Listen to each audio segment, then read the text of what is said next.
There's a wanted poster with my face on it in the Guildhall of Thornbridge, and underneath it, in clean official script, are the words deserter, coward, threat to the hero's campaign, reward 200 gold.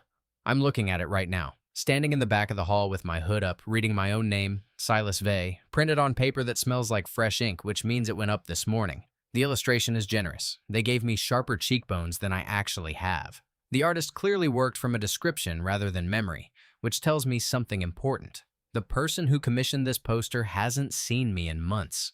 They're working from what they think I look like, from the version of me that exists in their story. Their story goes like this. Silas Vey, former support mage of the hero's party, and abandoned his post during a critical campaign, stole classified operational documents, and is believed to be under the influence of a dangerous individual, Lady Isolda Vantegard, the sole heiress of House Vantegard, known colloquially as the Obsidian Heiress, and less colloquially as the woman most likely to kill you if you touch something she considers hers. That last part isn't entirely wrong, but the rest of it, every word printed on that poster, every assumption baked into the narrative that put my face on a guild wall in a town I've never visited, is a lie built by people who needed me to be the villain because the alternative was admitting what they'd done. I should leave. I should pull my hood tighter and walk out the door and keep moving south.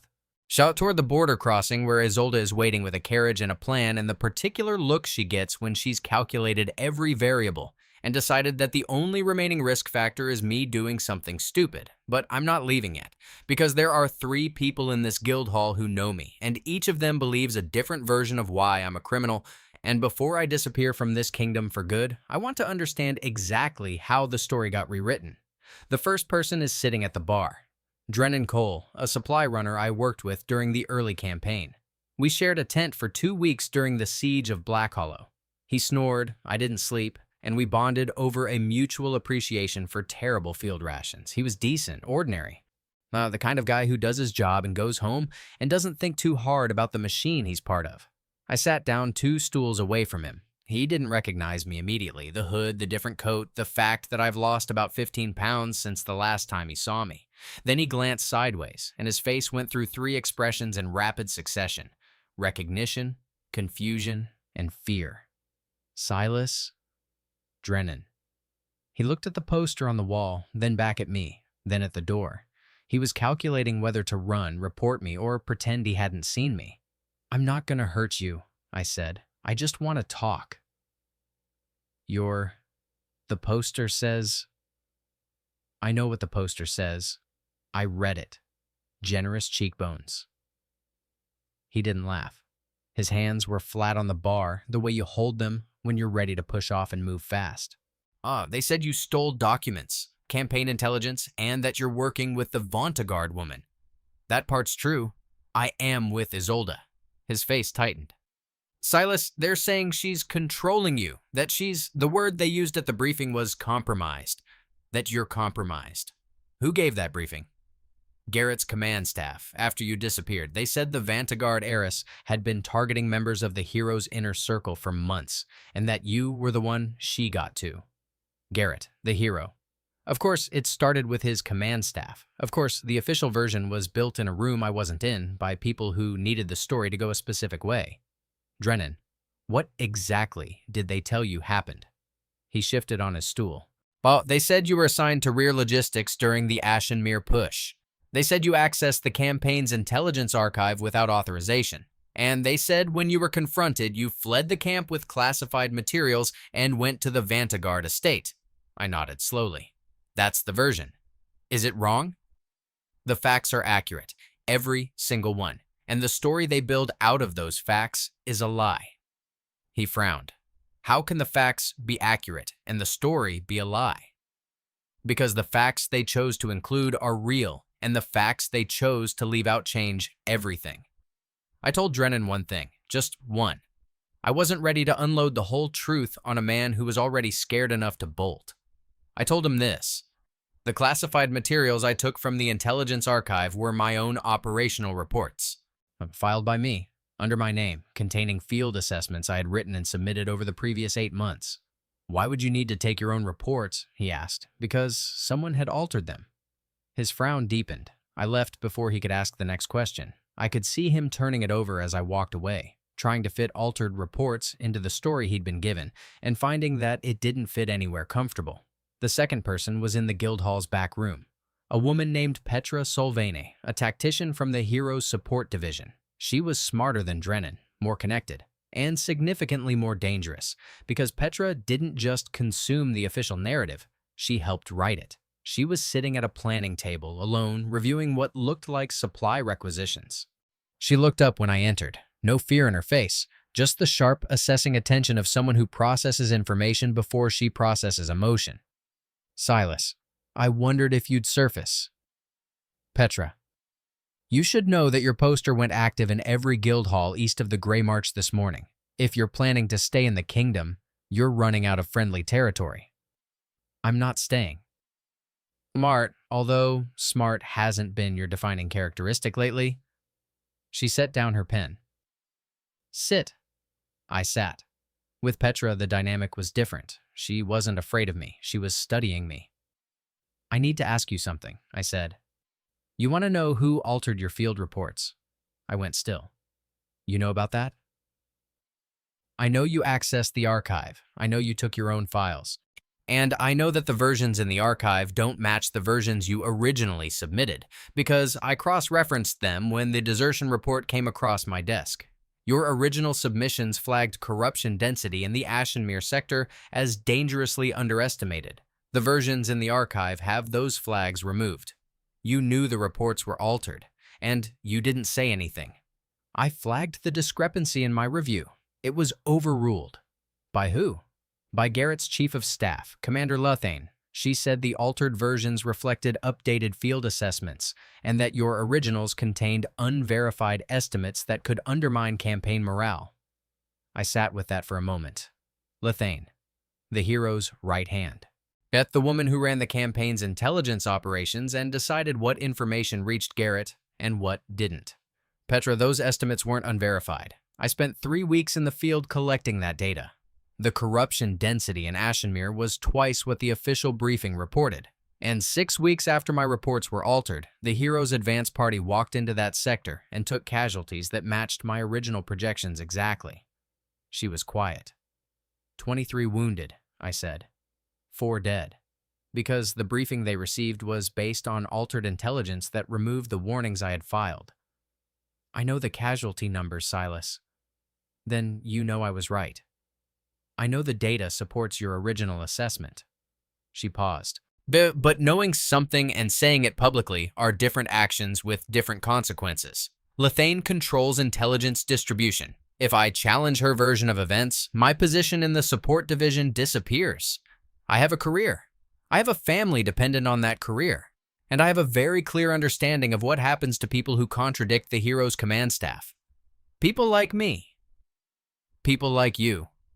I looked at her. Petra was not a bad person. She was a pragmatic one. She had seen the truth, documented the discrepancy, flagged it through proper channels, and been overruled. And then she had made the calculation that every person in a hierarchical system eventually makes. Is the cost of speaking worth more than the cost of silence? She'd chosen silence. I couldn't entirely blame her, but I couldn't forgive it either. Not when 4 people were dead because of what that silence protected. Why did Luthane alter my reports? I asked. Because your reports made the Ashenmere push look riskier than Garrett wanted to present to the Royal Council. The Council was considering pulling funding. Garrett needed the campaign to look like it was on track. Your data, the real data, said otherwise. So she removed the inconvenient parts.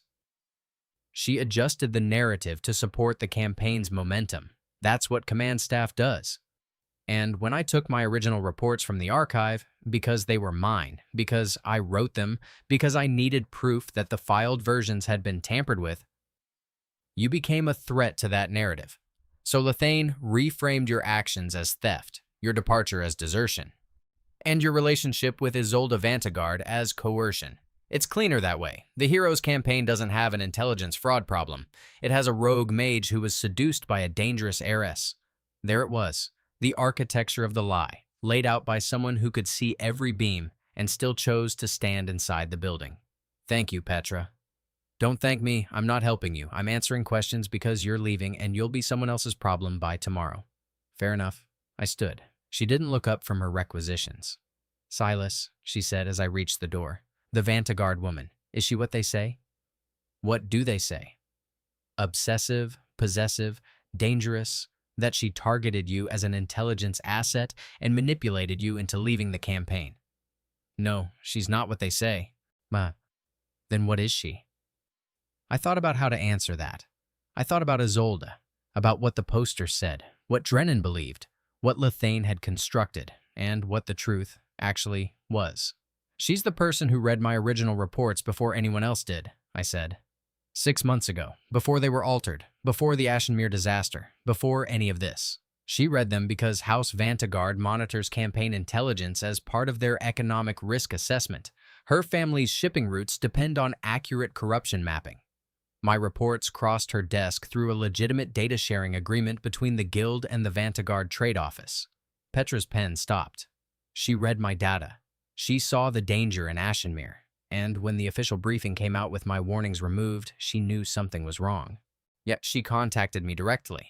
Not to recruit me, not to seduce me. She sent me a courier with a single-page letter that said, "Your original field report and the archived version do not match. I have copies of both. If you want to understand why, I can help." So, I let that sit. She's not what they say, Petra. She's the only person who looked at the same evidence you looked at and decided the correct response was to do something about it. Petra said nothing. I left. The third person was outside the guild hall, leaning against the wall with his arms crossed, watching the street, positioned exactly where someone would stand if they were waiting for a specific person to walk out. Fen Hawthorne, my oldest friend, the man I trained with, fought beside, shared a fire with on 50 cold nights during the early campaign. I had the swordsman who used to say, "As long as we're in the same party, nothing goes sideways." He looked older than I remembered, harder around the jaw. He was wearing the hero's party insignia on his shoulder, the golden crest that marked him as part of Garrett's inner circle. He'd been promoted since I left, Senior Vanguard, front line. "Drenan sent me a message," he said. "Said you were in town." Drenan talks too fast. He's worried. He thinks you're in over your head with the Vanguard woman. And what do you think? Fen looked at me. The look was complicated. Anger, grief, loyalty, and something that might have been guilt, all layered on top of each other like sediment in a riverbed. "I think you left without saying goodbye. I think you disappeared in the middle of a campaign and let me find out from a desertion notice. I think whatever your reasons were, you could have told me." That landed. Because he was right. About that specific thing, he was right. "I couldn't tell you, Fen." "Why?" "Because you would have tried to stop me, and if you'd tried to stop me, you would have had to choose between the campaign and me, and I wasn't going to put that choice on you because I already knew which way it would go." His jaw tightened. "You don't know that?" "Fen, you're wearing his insignia. You took the promotion they gave you after I left. You're standing in front of this guild hall wearing the crest of a campaign that put a wanted poster on my face. You already chose." Silence. The street noise filled the gap. Merchants, carts, the distant sound of a blacksmith's hammer. "The reports," I said. "The Ashenmere intelligence." "Did Lethane tell you they were altered?" "She said your versions contained unverified data. 4 people died in Ashenmere because my verified data was removed from the briefing." His expression shifted. Not disbelief. Something closer to the look of a man who'd suspected a crack in a wall and just heard it confirmed. "Lethane told us you panicked, that your estimates were fear-based, not evidence-based." "I spent 3 weeks in the field, Fen. You know my methodology. You know how I collect data. Have I ever, in the years you've known me, filed a report based on fear?" He didn't answer. "You know the answer. You've always known. But knowing it means questioning the campaign, and questioning the campaign means questioning Garrett, and questioning Garrett means... it means losing everything I've built." "Yes." We stood there. 2 men who'd been friends since before any of this started, separated by a golden crest and a wanted poster and the specific kind of distance that forms when one person sees the truth and looks away. "The Vanguard woman," he said, quieter now. "Isolda. Is she... are you safe with her?" "She's the reason I have proof. She preserved copies of my original reports through her family's trade office. She helped me retrieve the archive version so the alteration could be documented. She arranged my extraction from the camp when Lethane's people started asking questions about what I'd accessed. And she's waiting for me right now, at the southern border, with a plan to get us both out of the kingdom before that poster catches up with me. And after that? After that? Well, we send the documented evidence to the Royal Council through channels that Lethane doesn't control. The Vanguard name carries enough weight to demand an independent review. The altered reports, the original data, the casualty correlation, it's all there. It doesn't need me to stand in a room and argue. The evidence argues for itself. You could be branded a traitor permanently. I could. Or the evidence could speak for itself, and 4 dead soldiers could finally be acknowledged as casualties of institutional fraud instead of acceptable losses. Fenn's eyes were wet. He didn't wipe them. I should have asked, he said. When you left, I should have asked why instead of believing the first story I was given. You should have. Yeah, I'm sorry. I know. I paused. But I'm not coming back, Fenn. Even if the council overturns the desertion charge, even if the reports are restored, even if Garrett himself admits what Lethane did, I'm not coming back to a system that required me to become a fugitive in order to tell the truth. Where will you go? Wherever Isolda decides is strategically optimal. She's better at that than I am. He almost smiled. Almost. She's really not what they say, is she? Fenn, every person in this kingdom has been told that Isolda Vanguard is an obsessive, controlling, dangerous woman who manipulated me into betraying the hero's campaign. And every part of that description is technically accurate if you change what each word means. He frowned. She is obsessive about data integrity. She cross-referenced 8 months of intelligence filings to identify the alteration pattern. Yep, she didn't sleep for 3 days while she built the evidentiary package. She is the most obsessive person I've ever met about the truth. She is controlling. She controlled the extraction route so precisely that Lethane's people were tracking a decoy for 2 weeks while I was already in the southern province. She controlled the information chain so that the evidence package is stored in 4 separate locations with 4 separate custodians, none of whom know about the others. She doesn't leave anything to chance because she understands that the difference between justice and disappearance is operational discipline. And she is dangerous. To anyone who falsified military intelligence that got people killed. To anyone who built a narrative to cover institutional fraud. To anyone who decided that a woman who cared too much about the truth must be a villain because it was more convenient than examining what the hero's command staff actually did. I looked at Fenn. She chose me, Fenn, not because I'm special, not because she needed a pawn or a partner or a project. She chose me because I wrote accurate reports and everyone else decided the truth was too expensive to keep. And she decided the truth was the one thing worth being dangerous for. He was quiet for a long time. Go, he said finally, before someone less sympathetic recognizes you. Will you be okay? I'll be fine. I'll be wearing this crest and following Garrett into whatever comes next and wondering every time a briefing lands on my desk whether the numbers are real. He paused. That's what you cost me, Silas, not your friendship. My ability to not ask questions. That's not a cost, that's a gift. It doesn't feel like one. It will. I left him standing against the wall. I didn't look back. Not because I didn't care, but because looking back would have made it harder. And I had 11 miles of road between me and the southern border crossing, and Isolda was waiting, and she'd already calculated the optimal departure window down to the quarter hour. I made it to the border at dusk. The carriage was exactly where she said it would be, tucked behind a way station, horses already harnessed, the Vanguard crest covered with a plain tarp. Isolda was standing beside it, arms folded, watching the road with the expression of someone who has run every possible scenario and is simply waiting to see which one arrives. She saw me. Her posture didn't change. Her face didn't break into a smile or crumple with relief. She just watched me approach, and when I was close enough, she said, "You're 4 minutes late." I had a conversation. With whom? Fenn. She processed this. And? He told me to go. He also told me I'd ruined his ability to not ask questions. Good, he should have been asking them the entire time. She opened the carriage door. Get in, we have a border to cross and an evidence package to deliver, and I refuse to let Lethane's incompetent intelligence officers catch us because you needed a sentimental hallway moment. I got in. She got in after me. The carriage started moving. The border crossing was an hour away. Inside the carriage, she sat across from me, spine straight, hands in her lap. Burgundy eyes fixed on mine with the particular intensity that the world called obsessive and that I had learned to call honest. Silas, yes, I need you to know something. What?